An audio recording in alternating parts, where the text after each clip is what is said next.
dağlar, sinesinden akır serin bulaklar, bulaklar.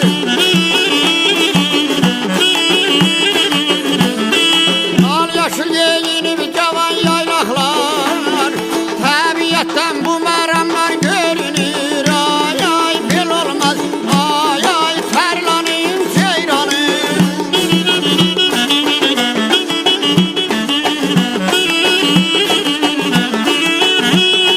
Bir vaktinde gül çiçekler açılır, bir vaktinde insan ondan bacalır, bacalır.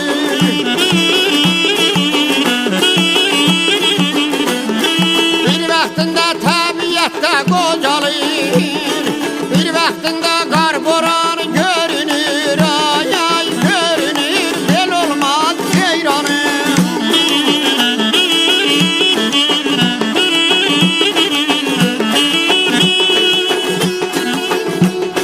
El aşığı yele gelemin alar, vatan sahnesinden yazıp ucalar, ucalar.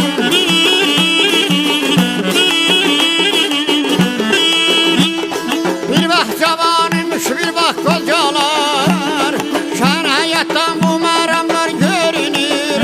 Ay ay ceyranım, ay ay terlanayım, bel olmaz ay balam.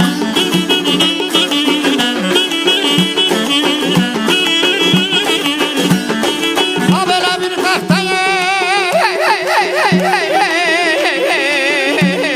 kar boran görünür.